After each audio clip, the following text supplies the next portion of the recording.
டிஎன்பிஎஸ்சியில் percentage பிவைக்கு பார்த்துட்ருக்கோம். If A salary is 20% less than B salary, by how much percent is B salary is more than A. ஏயின் வருமானம் பியின் வருமானத்தை விட 25% குறைவு எனில் பியின் வருமானம் ஏயின் வருமானத்தை விட எத்தனை சதவீதம் அதிகம்னு கேட்டிருக்காங்க. ஸோ இப்போ பாருங்கள், ஏபி 2 எடுத்துக்கலாம். இப்போ என்ன கொடுத்துருக்காங்கன்னா, ஏவோட சேலரி வந்து 25% வந்து லெஸ் தென் பியா. நான் வந்து பியை வந்து 100ன்னு எடுத்துக்கிறேன். அப்போ 20% குறைவுனா இங்கே என்ன வரும்? 75 வரும். கரெக்டாக? ஏயின் வருமானம் பியின் வருமானத்தை விட 25% குறைவு. அதனால் இது 100ன்னா இது 75ன்னு வரும். ஓகே.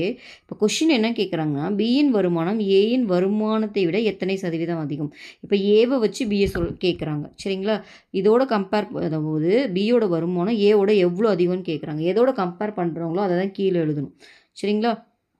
இப்போ ஏயின் வருமானம் 75. எவ்வளோ அதிகன்றதை மேலே போடுவோம். 25%. 25. ஓகேவா? பர்சன்டேஜ்னு கேட்டதுனால இன்டூ 100. ஓகேவா? சிம்பிளாக நம்மளுக்கு ஆன்சர் வந்துடும். 25 பண்ணிங்கன்னா 25 டேபிள் 1 டைம், இது 3 டைம். அப்போ 100/3. 100/3 எப்படி எழுதலாம்? 33 1/3%ன்னு எழுதலாம். ஓகேங்களா?